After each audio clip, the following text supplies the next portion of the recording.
Welcome, welcome very, very much to Conversations. A pleasure to welcome to the program Patrick Grant. He's a guitarist and an artist, and we both have roots that go back to the city of Detroit that we're going to be talking about. But he's a major artist in that regard, and we met at an event that was held at the La Mama Theater here in New York City, celebrating the personage, the passing of this great artist and theater person, Judith Malina. And so welcome very, very much to Conversations. So good to welcome you to the program. Thanks for having me, Harold. We met at that event. It was a heck of an event. I think there must have been close to 500 people there, I think. I'd say that's a fair estimate. I clocked it at definitely 400 plus. Yeah. It was a lot, and it was really good. And Al Pacino was there. Al Pacino was there. He's a major star.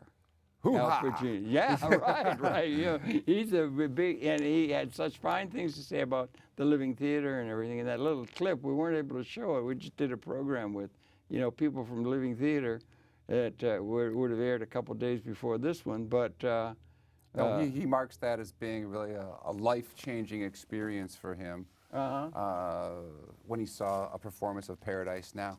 Yeah, right. Anyway, so that was that.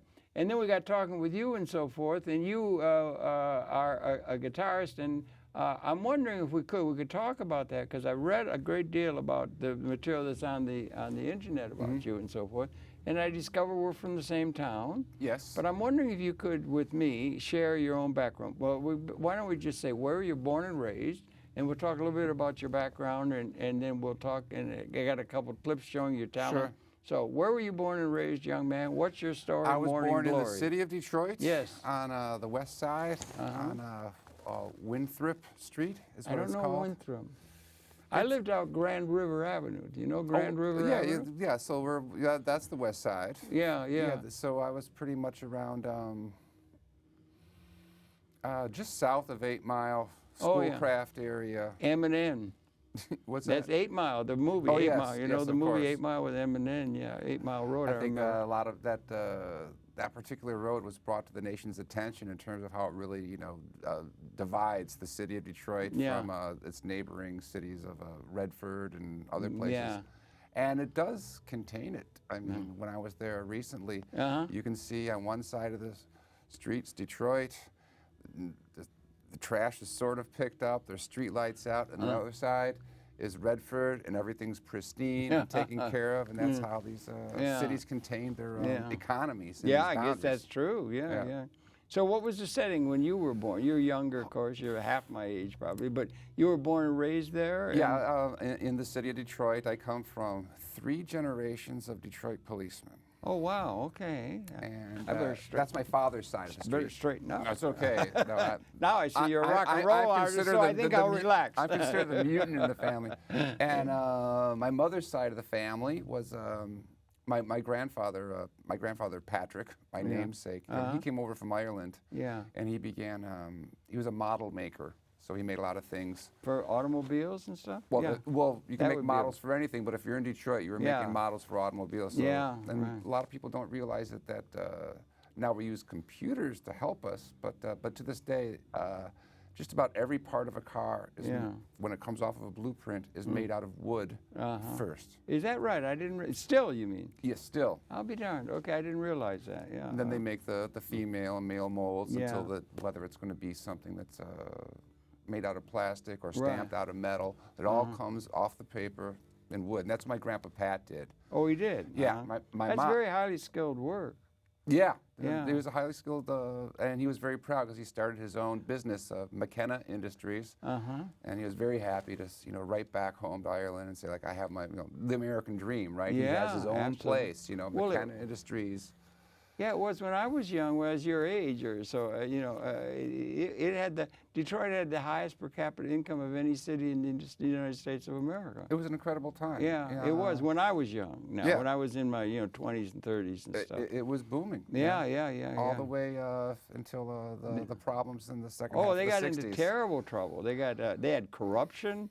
They had all kinds. The automobile industry was undercut. They had all kinds of problems, and they went, I don't know, $47 billion in deficit, and they had to declare bankruptcy. Yeah. I think that was one of the first or largest ever done But they're coming out of that now, as I understand. Right.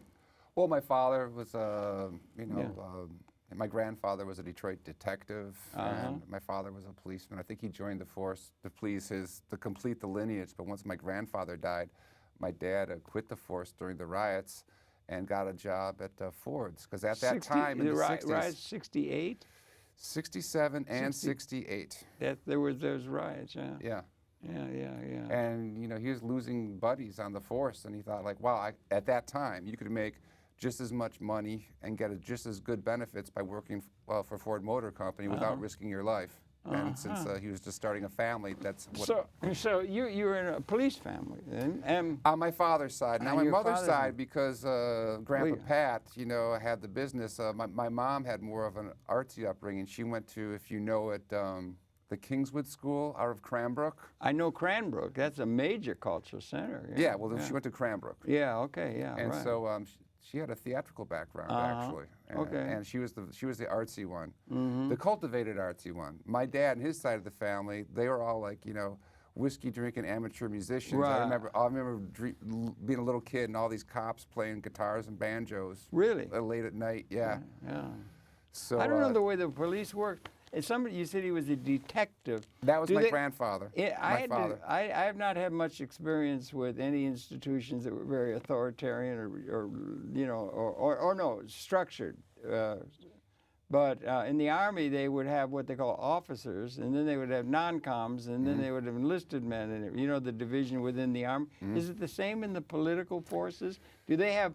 do they have officers? Well, by the time my father quit the force, now I was 5. Oh, I see. I see. Okay, yeah. So we have that history, but it didn't touch me so much, except for the residual. I do know that the dad still enjoyed the perks of being a Detroit policeman, like when he wanted to, like, you know, buy a steak. He's like, you got to go to Whitey's, because Whitey always took care of all the Detroit cops. So when we went there, you get steaks like that thick, and then growing up, I thought all steaks were supposed to be like that, and I realized no, that was a special deal that only came to certain guys. Well, those kind of perks get worked out in the working of the human condition. Yeah. And family setting was encouraging and everything like that, intellectually and otherwise, or artistically. Your mother. My mother was, because she had the theater background, the arts background. And one of my earliest memories is her taking me to the DIA, the Detroit Institute of Arts. A major institution, and major collection. And to this day, you know, and it resonates with me to this day, the frescoes by Diego Rivera, in the Rivera Court. I even have big pictures of those in my living room now. Yeah, right. And that was, to me, like the first time I saw art that I realized, you know, mattered. It was so active. There's the name of if people don't know it, you can look it up online. The name of the Rivera Court at the DIA. The name of the murals is Detroit Industry. Yeah, right, and it had to do with the automobile industry and everything. And the collection they've got in Detroit, in Detroit Institute of Arts, it's like up there with the Prado. You know, really a major. And they were able to. The Ford Foundation was able to. There were some who wanted to liquidate that in order to meet some of the things. And the Ford Foundation came through with a very large grant that made it possible to save that whole collection, which is a major thing. On one hand, the other hand is a lot of people are going to say there was a lot of lawsuits that are ready to unfold too, because it brought about the question is, if you're going to be a person who donates art to a museum, the museum can't go around and all of a sudden sell it, because that's not they're violating the grounds upon which it was donated. Well, I don't know what the limitations would be. I don't know. That's a detail. Well, since they're already broke, if they had enough lawyers to paper them to death, that would just be more expenses they didn't even want. So it was helpful in like finding a solution like the Ford Foundation, you know, taking it over and making sure that it stayed where it belonged and the collection didn't get dispersed. They kept the collection intact. Yeah. And that's important. The details of how that's done is another issue and so forth. But anyway, it's a heck of a town. Yeah, but that's what I remember, you know, all the trips. My mom was the one who would take me to the trips to the DIA, and she had interested me a lot in theater, because we had you know, between Dad, he was always playing either Johnny Cash or bagpipe music, and Mom was always playing, like, you know, Man of La Mancha or the Three Penny Opera. One of the things I read, he was playing Webb Pierce, you know. Who's that? Webb Pierce was a great hillbilly singer. I'm a walking the dog. My dad was my dad is more of a Hank Williams kind of guy. Oh, Hank Williams. Well, Hank Williams was that. You know, the country music was really good. Mm-hmm. I'm a walking the dog. Jimmy Rogers, the singing brakeman. Oh, all I that don't kind of remember him. I remember Webb Pierce and that kind of stuff. And that was a good part of the thing. And Detroit was a happening place when I was young. Yeah. Well. Anyway, so you were there, and you went to school then? Where and what did you school? I got very interested in. I was always when I was in grammar school. I was always, I guess, what the kids would call like the best drawer in school, because I was always drawing and visually, interested in. And we were always playing musical instruments around the home. But I became really seriously interested in it. Strangely enough, when I saw the trailers for the movie A Clockwork Orange. Oh, wow, that did it, right? I heard this, like, what is this sound? And it turned out it was Beethoven played on electronic instruments. Wow, and that was my a Moog. A Moog, and that was my entrance into classical music. Did you get a Moog synthesizer, or have you had one, or did you get a Kurzweil? Well, now I have a couple. Well, I have a couple Moogs. I have a Kurzweil now, but back then, no. It took a while. It took a while for me to be in a band before I had a Moog, and even then, it was a buddy's Moog that we used in a band. But those synthesizers, something that Kurzweil, they play that, and people will be in the other room, and they cannot tell the difference between it's being played. Between that piano and the Steinway Grand. They can't tell the difference between the two. Depends on the situation, but it's pretty true. Amazing. And what's going on digitally now and everything like that is really affecting music and is affecting everything else, right? Yeah, and in fact, I began after, in suburbs of Detroit, I was already writing music by 14. I wrote a cantata because I was really interested in Bach. Because of the switched on Bach and all the electronic stuff, I was interested in Bach. So I wrote a cantata, and it won a prize for the Detroit News, and that was a big deal. Wow, that's pretty good at 14. At 14. Boy, that's pretty good. Yeah, Easter Sunday, I was performed at Our Lady of Victory in Northville. Okay, I don't know Northville, but that's because my piano teacher was the organist there. Oh, so, I see. So right, I had an in. Right. And you had access to an organ. And were you doing that? Did you get into the music when you were in Detroit? And when did you come to New York? Well, what caused you to come to New York, and how did that happen?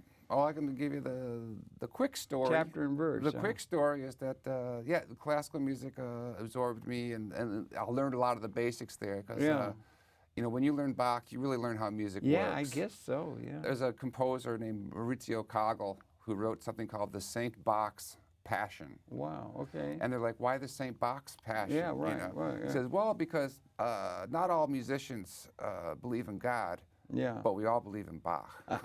Really? Yeah, because in a lot of ways, how harmony works and counterpoint was laid down with Bach. So that was a great foundation for me.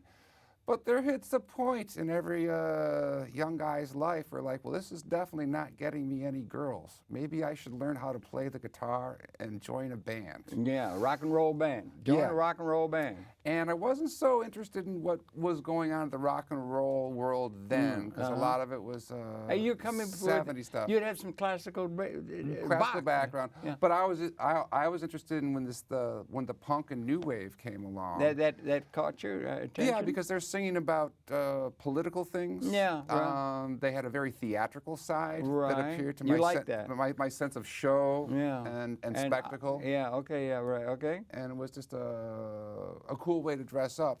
So I became a member of a couple of bands there in Detroit. And one thing I want to say about Detroit is an amazing city musically. Yeah, Motown was there too, yeah. Oh, every decade has kicked out some world-class genre. In the 50s, it had its own style of, like, jazz and blues, which is sort of like a little weaker cousin to the Chicago scene, but definitely in the 60s.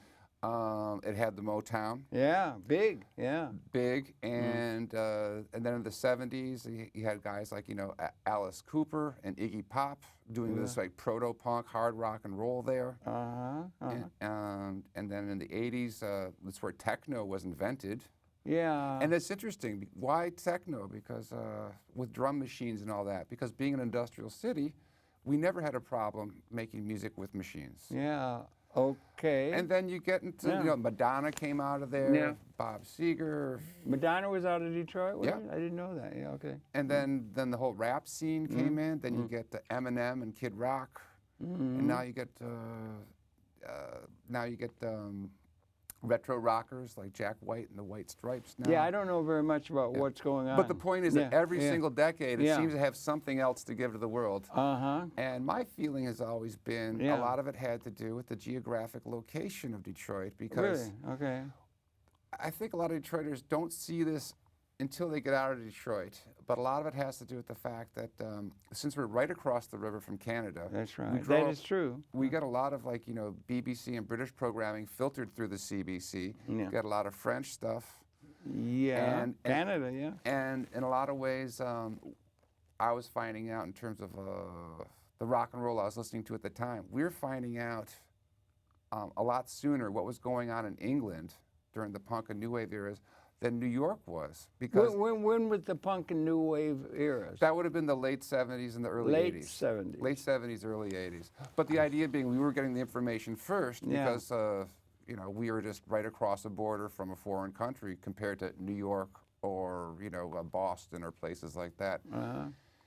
And it's what gave Motown a specific sound, because compared to other places around the country that were doing rhythm and blues, because of that European influence we were getting through Canada, that's why it was, they said, like, well, let's add strings, let's add horns, let's use more than 3 chords, and so that you also got a sense of music hall chord changes thrown in there. So it wasn't just the 3 chords you find in blues. I think it was that geographic location that made Detroit. That's why Detroit's different than Chicago, because we're right across the... So how many different places, if you go into a musicology like that, sort of thing like that, where are, let's say our country, the United States of America, where are the major scenes where there has been a geographically recognizable unique quality, like you say Detroit had? Oh, New York. Well, New York, you want to say, okay, where are they? I mean,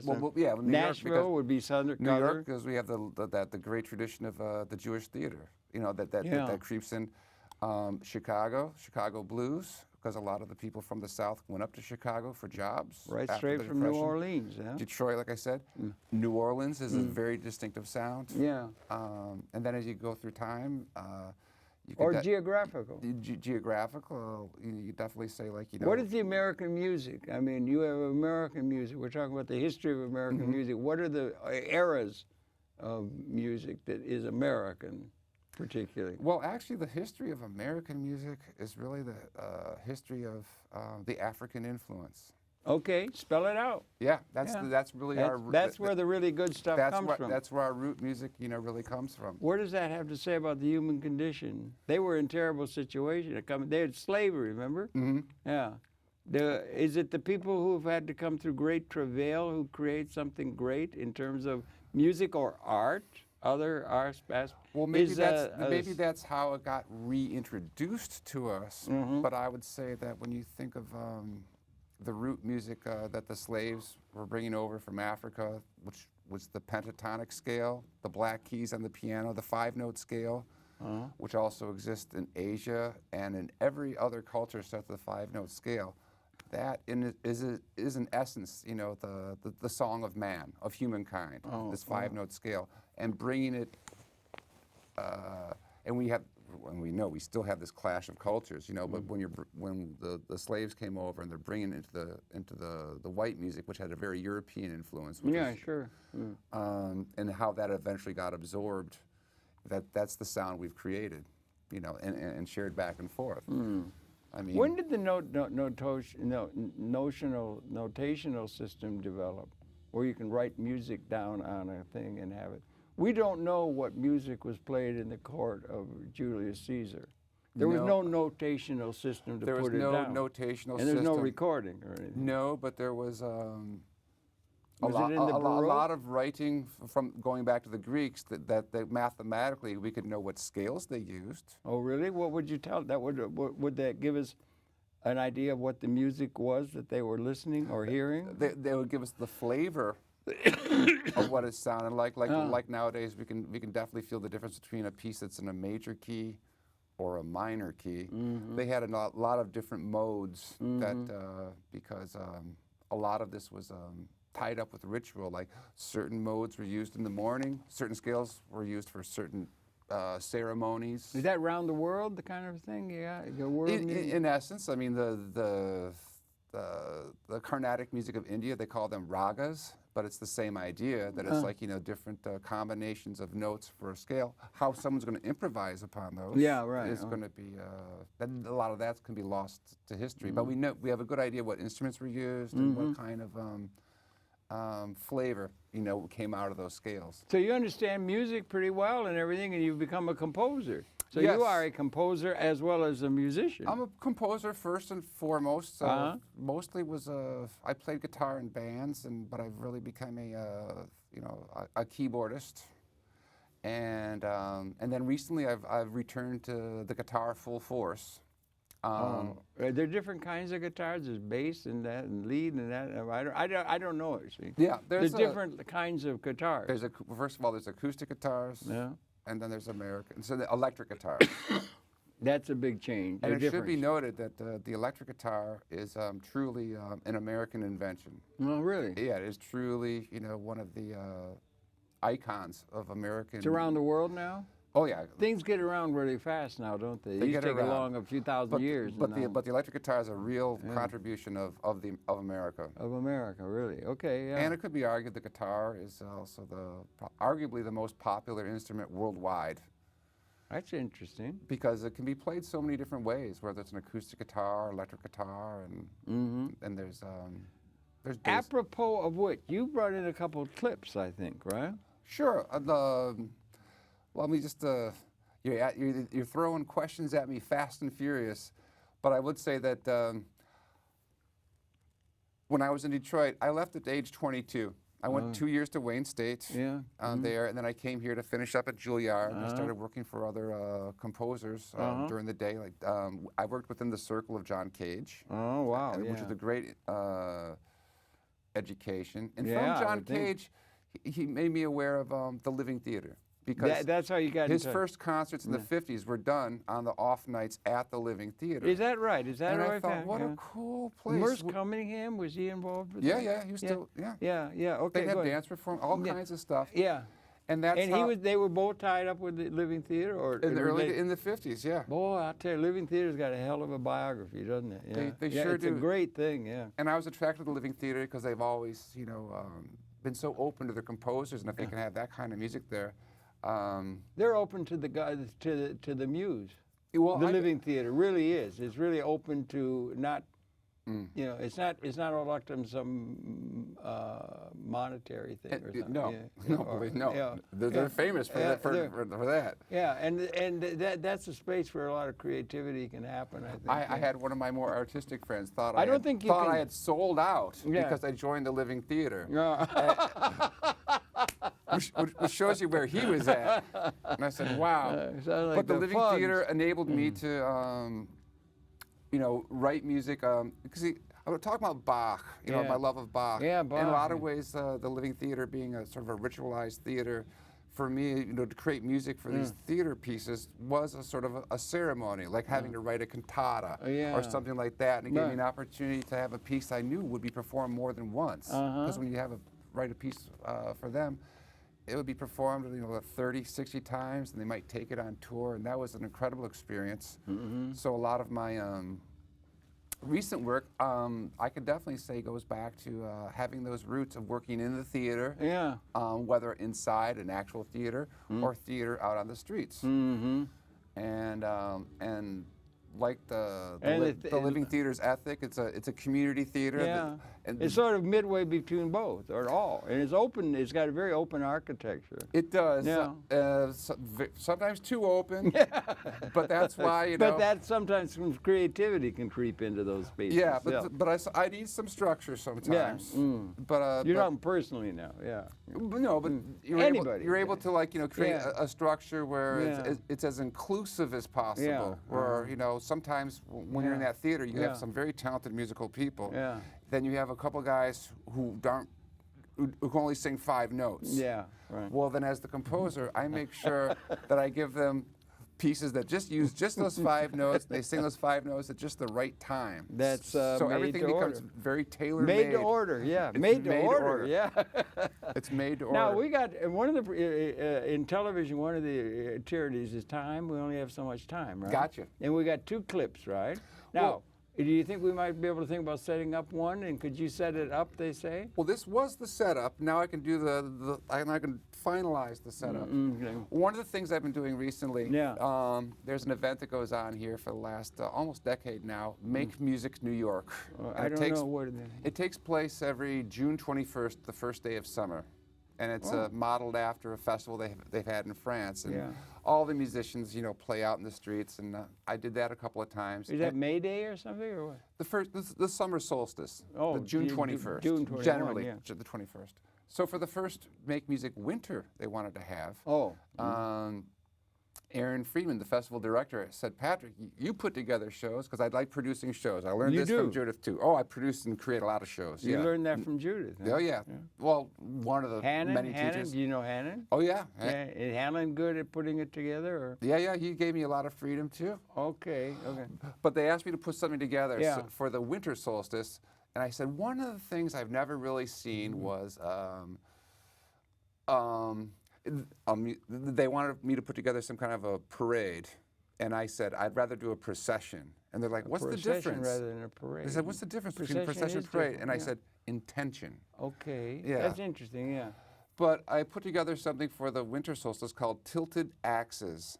And axes is a slang term for a guitar. Right, but it's also a play on the fact that the reason why we have seasons is because the Earth is on a tilted axis. 23.5 degrees from the plane of the ecliptic, yeah. So that's how that came about, and this has turned out to be, for all like the highfalutin stuff I've done and continue to do, this turned out to be one of the most popular things I've done. And you go walking around the street. Yeah, we have amplifiers, so we on your hip, we are untethered from the stage, so the movement can be a big part of it, and I've been doing it here now in New York. Is the technology such that you get good sound out of those little speakers? Great sound. You can from that. Yeah. Huh? There's a revolution going on there, technological. I'm not going to well, I can say they are Vox amps. Wow. You know, the Beatles brought the Vox to our attention, but these are great amps. They sound great. Okay. And so I've been doing it in New York a couple times. Yeah. And that was popular. Did you take it to Detroit? Well, that's the thing. I wanted to see, like, what kind of, would this have legs taking it outside of New York? So I thought the safest thing to do would be to take it to my hometown and do it there. Yeah. And so we did. And we had like the DIA and Wayne State as sponsors and all kinds of guys there. So now it's become a thing in Detroit too. An annual thing you try to do? I try to find specific events. Like the most recent one we did was something called the Concert of Colors, and it's Detroit's biggest festival. But it's all tilted axis? It's all tilted axis, and every time I go someplace, I always use musicians from the community.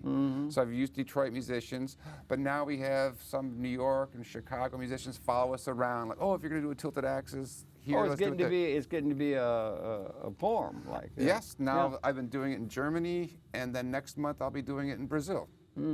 Brazil? Yeah. Wonder if you ever get to China. Well, I've been to China. I think they'd like it there too. Okay, maybe. But it's a great opportunity for me to combine my love of even though it looks like rock and roll on the outside, it's still good, clean part writing like Bach. It also has a community feel like I got from the theater, and that you can be maybe you're a high flyer, or maybe you're a guy who can just play the right chord at the right time. We have a place for you too. Yeah. And then is it just on the spur of the moment, or is there a score or what? Oh no, it's all written out. I am a composer. It's all very thoroughly written and worked out. I mean, it's produced in that way. But the one thing that is spontaneous. Could they ever just jam? Oh, there are sections where you got to let a guitarist jam, otherwise they'll explode. I would think, yeah, they would blow up. Yeah. Sometimes I just say, E major, and then they all go nuts. And that way, it's a nice. Is it fun? It's a blast. But do we have a clip? Yes. Maybe we should get to it. What do you think? Let's get to it right now. All right. So maybe in the booth you can set it up, Joseanne. That's the clip of the tilted axis phenomena.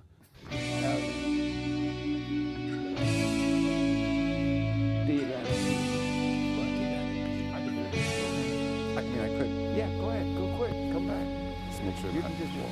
Your glasses are here. Yeah, I know. They're not going to hear me pee, are they? I've seen that in a movie.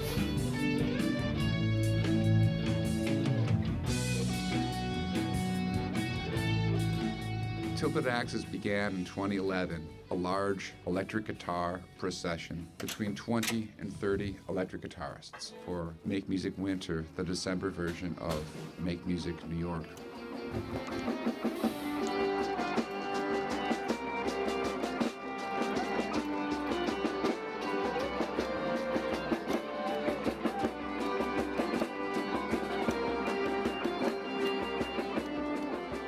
Tilted Axis has the energy of rock. It's part street theater.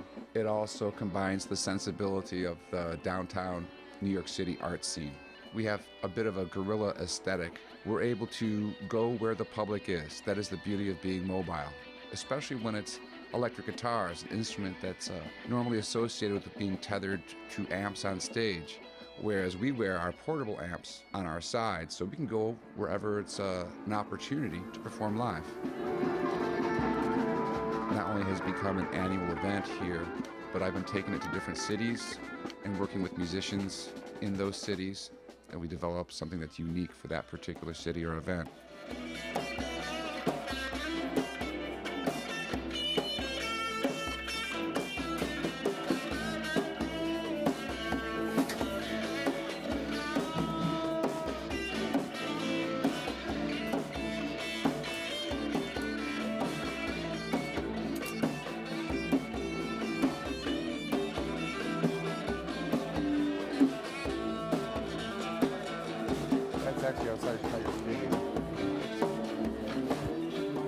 After having done this for 3 years, I wanted to take it a little bit further.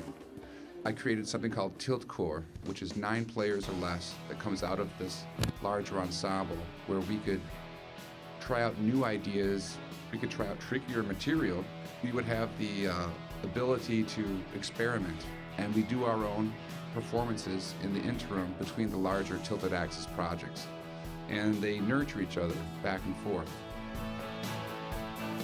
The idea is that I want different players to come and go over a period of time, because I want to try out different people with different ideas, because everything that they bring to the group eventually gets absorbed into the larger playability of the Tilted Axis project. We're able to work out bumps and bugs along the way. So when we do come together for the larger Tilted Axis projects, we have a better idea of how things are going to work.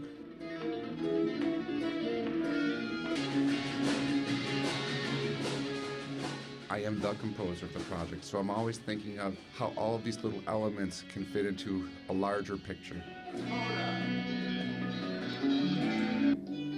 What I hope an audience member walks away with when they see Tilt Core is that they get a sense of composition and beauty that they would find in gamelan music or the best polyphony of the Baroque period, because it is all part music. But also at the same time, I want them to feel the energy. It is driving. It comes from American roots music in a lot of ways, even though we go off into many, many different directions.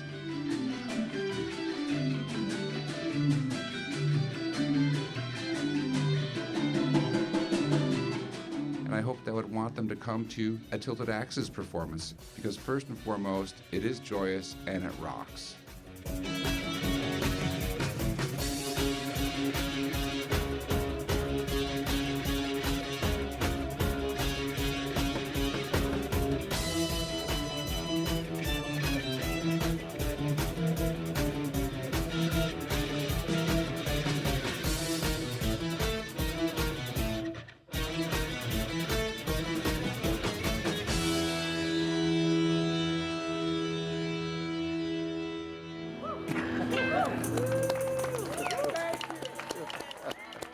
Okay, that's fun.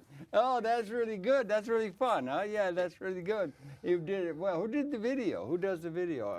Is it an intrinsic part of what you're trying to do as an art form or not, using video? Yes, very much. It is, okay. We like to videotape everything possible. Yeah. This was actually a collection of a number of clips. Yeah, I bet, from a number of different performances and cities. What's gamelan? Gamelan is the indigenous percussion ensemble of Java and Bali. Oh, And way out in the way. Yeah. Think of xylophones, but they're metallophones. They're all bronze keys, and it's all some of the. It's very exciting. It's very intricate. It's all about a lot of patterns. Yeah. And I've been there 3 times to study the gamelan. Really? Yeah. You spent some time there? Yeah, it's been a big influence on Lou Harrison. I don't know Lou's here. Lou Harrison is an American composer, and also his last. He himself was gay, but his last straight girlfriend was Judith Malina, by the way, because he was also really? part of the New York composers who were performing in the Living Theater at the time. I'll be damned. Okay, yeah. But it's become a huge influence on guys like Steve Reich and the minimalist movement to look towards the amazing rhythms and sounds of the Indonesian gamelan. So I've been to Bali because a lot of it's very intricate patterns that fit together. It's like if you had one guitarist playing, da da da da da da, and the other guy's going like da da da da da da da da. So when you put the two together, it'd be like da da da da da da da da da da da da, and it's a great thing to hear spatially because you hear. It's a technique called hocketing, which is, if I can get like highfalutin. No, go ahead. Yeah. It's a monophonic suggestion of polyphony. Okay, that doesn't mean much sense to me. It's where you get one melody, but you bust it up amongst a number of different players. So even though it's one melody line, you hear it bouncing around in space. In a time sequence or something? Yeah. Just as if somebody was singing one melody by themselves, except you bust the notes up amongst everybody, so it's played. You like mixing things up like that, and is that the mark of the development of music and so forth? I don't have a very good idea of what's going on in terms of music. Fine. No, I just don't. Well, one doesn't have to. The music that interests me the most is something that has a surface sheen of just beauty and wonder, and you just gotta like it. How does it blend in with the visual parameters of human consciousness and so forth? Because we're coming into a multi-sensorial, multimedia world of mixed video and audio thwell, and are they combining well? And then we have film, right? As an art form. Well, if I talk about the music that I like whether it's Bach or whether it's Indonesian gamelan, a lot of that music can be sort of pattern-based too, and a lot of times you can even see, if you look at a Bach score, you can see the patterns of the notes. Back again to notation. Right, and they even said like usually if it looks good, like a piece of architecture. You mean on the screen? Yeah, on the page, score. On the score. If it looks good, it's probably going to sound good. Here's something interesting. Beethoven was a pretty good composer back when. He made a composition that had certain qualities to it and everything, and he is limited with hearing and whatnot, but he made the thing.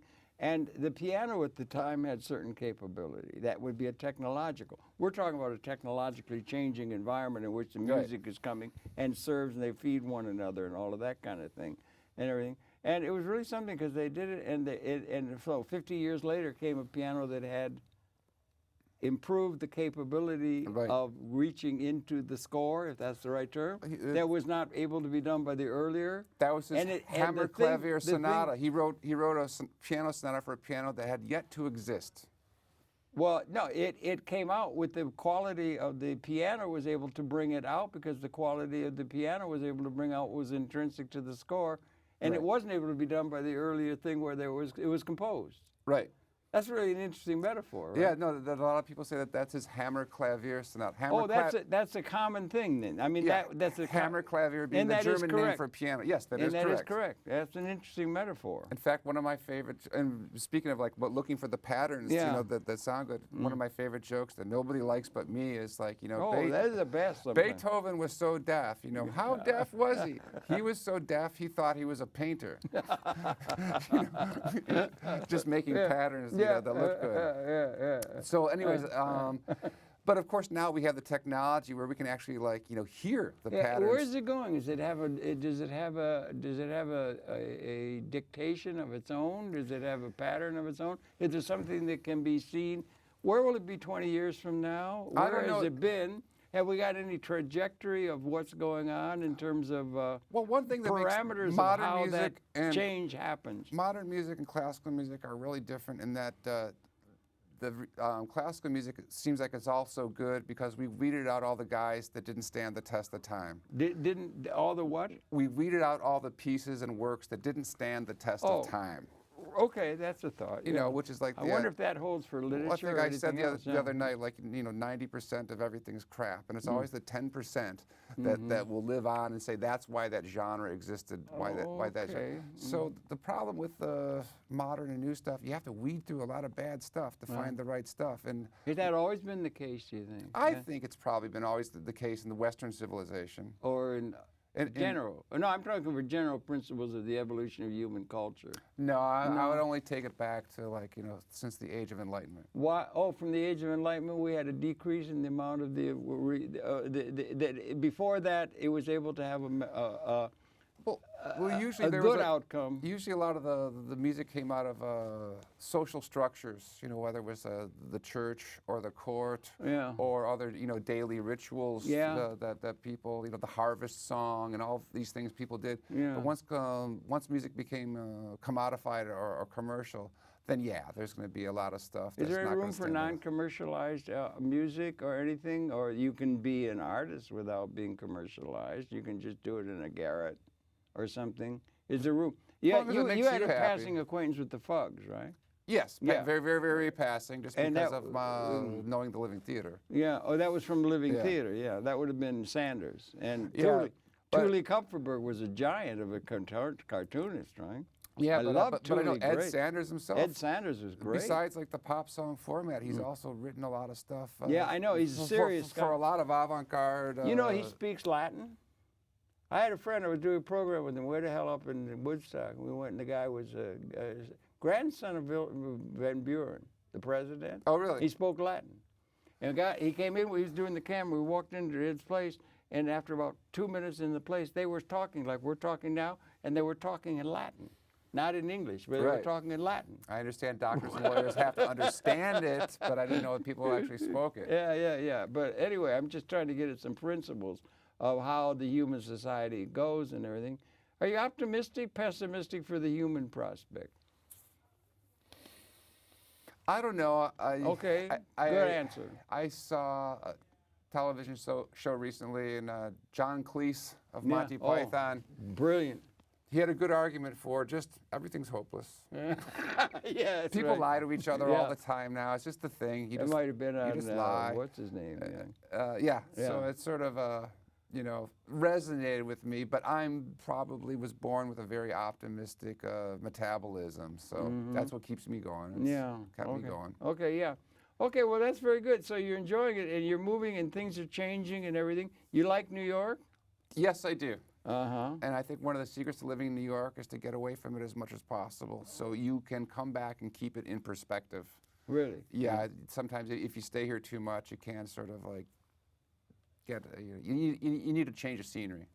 That's what's enabled me to survive, is to get away, need a break once in a while and come back. Then you can say, oh, I can all of a sudden feel like I can see it again. Yeah, you see, you were out in Bali. Did you go out there for a couple days, or did you go for a month, or usually a month at a time? A month or so. You just give yourself some time. Yeah, over a number of years. And you deliberately went there for the music. Is that it? Yes. When you go somewhere, is it about the music, or is it other things? Yes. Otherwise, I make a horrible tourist. And one of the reasons why I go to the places I go is because I want to discover the music. I want to meet the musicians. I want to do some kind of project with them. When you do that, are you doing recording of music, or are you getting an archive of music and so forth? And some recording. Musicology, is there a science of music? I usually write it down.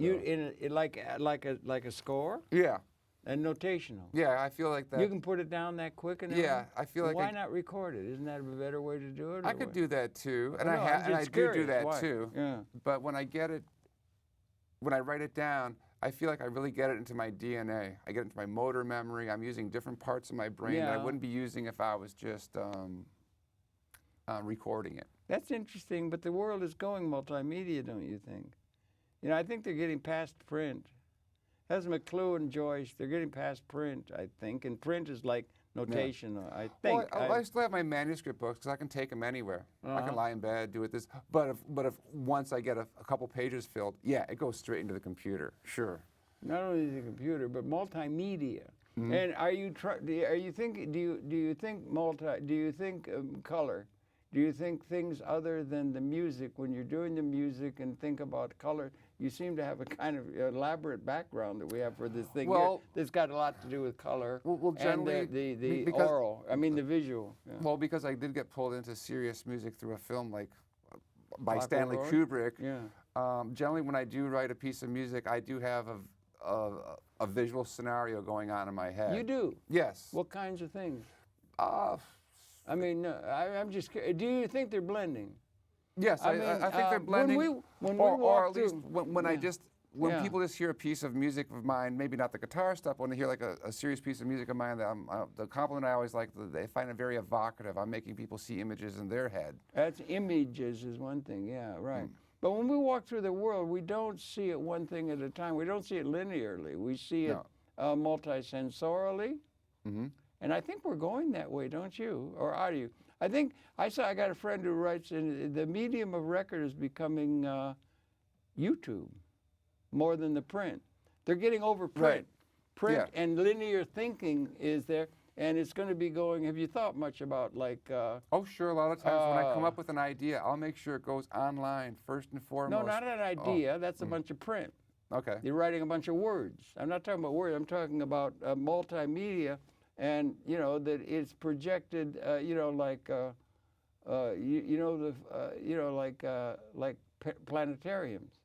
Planetariums are coming, and they're coming, and everything's coming exponential. You notice in the realm of information and everything. So it's not just going arithmetic; it's going or one thing at a time. It's going out and. Well, when I say an idea, I don't mean writing words. I mean a picture, or I mean How do you put it down? Theme or sound. Yeah. Well, upload an MP3, put it out, put up a video on YouTube. I just want to make sure I'm first. And well, one of the things we're going to do is we're going to be moving into planetariums soon. That's what I was asking. Tilted axis, yes. Yeah, tilted axis is going to go in a planetarium. Because I've done a lot of That's the future. serious works with astronomers from the Natural History Museum. Yeah, and you know Carter Emmert? No, Carter Emmert. Charles Liu is Where is he? American Museum of Natural History. Well, that's Carter Emmert runs that. Okay. I mean, they does the visual shows. Oh, okay. And there are architectural firms that are progressive. They're building a house or a living thing, and they've got a den and a kitchen and a living room and a planetarium. And the planetarium, you got east, west, north, south, and straight ahead, and it's a dome. Planetariums rock. I love planetariums. Yeah, but and that's music and that's visual, and that's the way in which information is going to be conveyed. It seems, and the blending. I just wondered. I'm sorry, I'm musing. Listen, do we have time? We got about 20 minutes left. Sure. You have another clip? Yes, this and one is. Get it in. This one is just for fun. This is a piece of music where we do a quick time-lapse journey across America. Time-lapse journey across America, boys and girls. Get ready. Okay, good. This is good.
That's fun. Now, how in the world did you put it together? How'd you do it? Well, did you have a pattern or anything? Yeah, there's a pattern, but one of the things probably relates to what you were saying is that one of the ways I found to get people to listen to the music is it has to be applied to something visual. So when I put something like this up on YouTube, it just got so many people watching it. That's up on YouTube. I bet it gets a lot of hits, right? Yeah, it does. Yeah, it would, because it would be great, you know.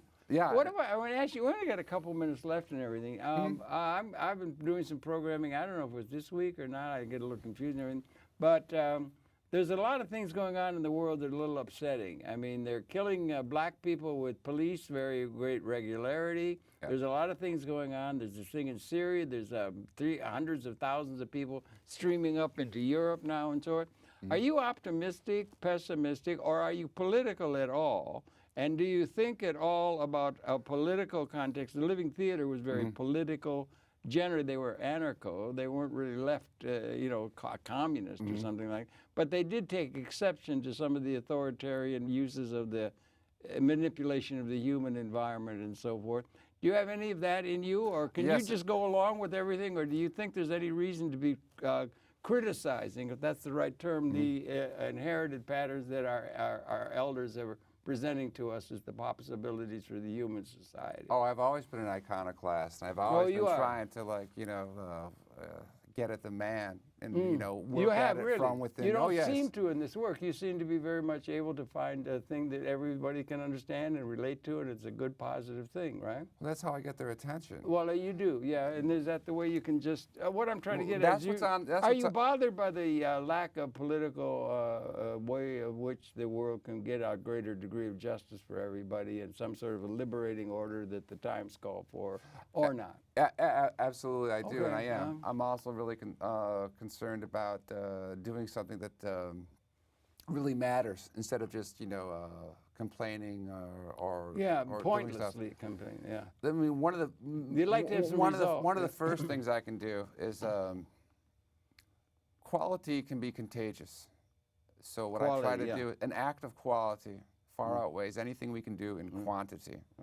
Quality wins every time, and an act of quality is contagious. So when I go into a situation, I'm bringing a lot of information of how I work with people and how I treat people. Yeah, that's what I can do. And of course, working with the Living Theater and other organizations like that, I've had under my belt. But it brings the question: a lot of the music I presented today doesn't have words. Yeah. Because that's always a question I've had. Can a piece of music be political without words? I don't think you need the words. I don't think you do. You can. It's there. But like John Lennon. Did you like John Lennon? But he uses. Did you like the Beatles? I love it. Did you like the Beatles? Oh, they project. My absolute favorite. They protested a great deal. They had people. Let's get people out of jail and things like that. Would you ever risk doing that, or would you rather not risk taking some sort of a stance for justice or something along those lines, political? I have. You do? Yeah. Oh, okay. I don't see it in the work here. Oh, okay. Well, I didn't. John we didn't Sinclair. have time. Were you familiar? You remember John Sinclair, yes. Michigan? You know John Sinclair? Personally. You did? I knew yes. him. Did you know him? He was my friend. You know Lena, his wife? No, I didn't know him. He was, in the 80s, he was managing a number of bands at the time. The Urbations and the Flying Tigers. And he was out of Ann Arbor, I think, and also out of Detroit. Yeah. Yes, because I lived on, Wayne State, but I lived on the Cass Corridor myself. Yeah. Do you know George Yogomelski? No, I don't. Hippest guy in New York City, I wonder. But they're both, it seems to me, most of those people have some sort of a thing that has to do with some sort of nodding concern for the condition of the least among us in a way that is called for, that is called political or that kind of thing. Well, that's one of the reasons. Is that important or not? Or can we just live with things that sell well and work and are, in accord with the way the system is? Well, that's one of the reasons why we're mobile, is then we can take our music into the war zones. Yeah. We can go to the places that really need the music. Yeah, right. You know, a lot of musicians, they put on a gig and they want people to come. Our action is to go where people need to hear the music. We run out of time. I can't believe it. Thank you. Thank you very for the work. much. It's tremendous. It's really great. It's your pleasure to have the perception of this young man, and I thank you very, very much for coming in. It's Thank you for considering me young. No. well, they're all young to be, you know. But anyway, it's really in there. It's Patrick Grant. And you got Pepper Green Media, so that's your site, right? Oh, yes. Yeah, okay, is that good? That's great. Okay, well then, thanks a lot for viewing. We invite you to tune in. We'll come back again tomorrow. Thanks again for coming in. It's a great pleasure. And that was great tribute to Judith Molina and that spirit that they represented. Huh? Great. Thank you for coming back tomorrow. Thank you. That's it. Well, geez, I didn't want to bring my depressing stuff. I didn't want And to tell you the truth, a lot of the stuff I did. The only reason I say that, I think